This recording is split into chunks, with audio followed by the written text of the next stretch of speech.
तो आज बात करते हैं एक ऐसे स्कैंडल की जिसने सबको चौंका कर रख दिया।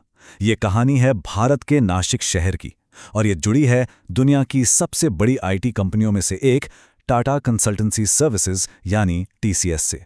जो चीज़ एक ऑफिस के अंदर का मामला लग रही थी वो देखते ही देखते एक बहुत बड़ा नेशनल लेवल का विवाद बन गई। चलिए समझते हैं कि आखिर हुआ क्या था। तो ये पूरा मामला शुरू होता है इस नंबर से 9। अब ये 9 क्या है? ये हैं वो शुरुआती एफआईआर्स यानी आपराधिक शिकायतें जो पुलिस में दर्ज कराई गईं। और कमाल की बात यह है कि ये शिकायतें किसी बाहर वाले के खिलाफ नहीं थीं। ये कर्मचारियों ने अपने ही साथ काम करने वालों, अपने कलीग्स के खिलाफ दर्ज करवाई थीं। इससे ये पूरा मामला कंपनी के अंदर का बन गया।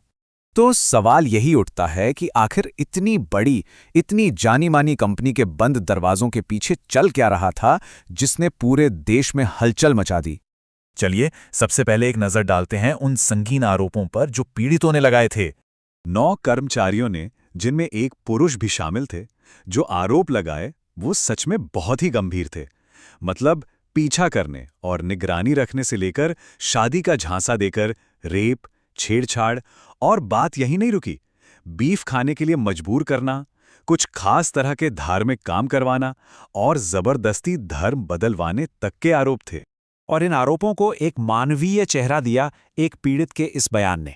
जरा सोचिए, उन्होंने बताया, मुझे छत पर अकेले काम करने के लिए मजबूर किया जाता था और मेरा फोन और बैग भी ले लिया जाता था, कभी सिक्योरिटी का बहाना तो कभी कोई और वजह बताकर। अब आते हैं कहानी के अगले हिस्से पर, यानी कि आरोपी पर। इस पूरी पुलिस जांच के सेंटर में एक महिला है और उसके बारे में 2 बिल्कुल अलग अलग कहानियां चल रही हैं। यहां विरोधाभास बिल्कुल साफ है। एक तरफ है पुलिस की कहानी और दूसरी तरफ है परिवार का पक्ष। पुलिस कहती है कि नीदा खान फरार मास्टरमाइंड है, एक बहुत ऊंचे पद पर एचआर हेड है, लेकिन उसका परिवार कहता है, अरे नहीं, वो तो मुंबई में अपने घर पर हैं, प्रेग्नेंट हैं और कहीं भागी नहीं है। और वो एचआर हेड नहीं बल्कि सेल्स टीम में एक टेलीकॉलर थी।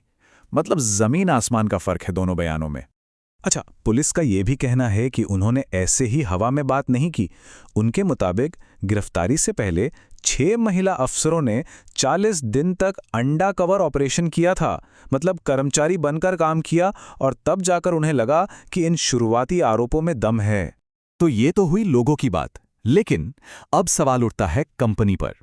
क्या ये सिर्फ कुछ लोगों की गलती थी या फिर ये एक सिस्टम का फेलियर था, एक भरोसे का टूटना था? सुनने में आया है कि जब एक पीड़ित ने एक सीनियर एचआर ऑफिसर से शिकायत की तो उसे जवाब मिला, अरे ये सब तो होता रहता है। सोचिए जरा, ये जवाब किसी के भी भरोसे को तोड़ने के लिए काफी है और सिस्टम में एक बहुत बड़ी खामी की तरफ इशारा करता है। और यही सबसे बड़ी पहेली है।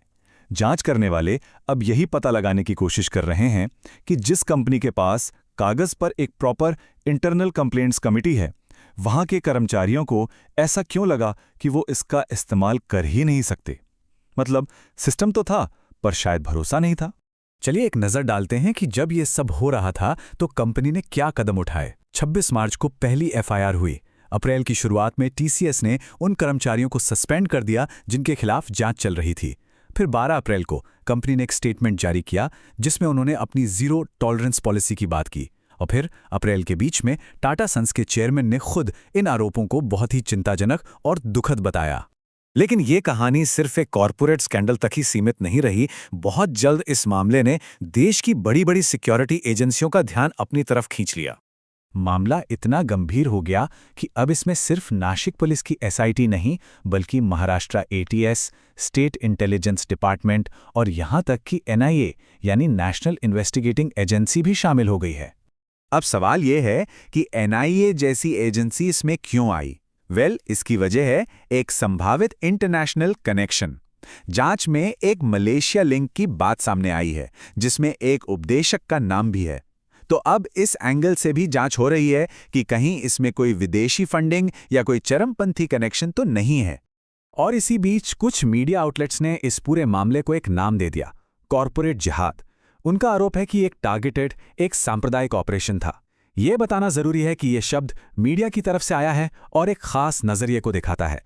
तो आखिर में हम उसी एक सवाल पे वापस आते हैं, कैसे एक ऑफिस के अंदर होने वाले हैरेसमेंट का मामला एक नेशनल सिक्योरिटी की जांच बन जाता है, जिसके तार विदेशों तक से जुड़ रहे हैं।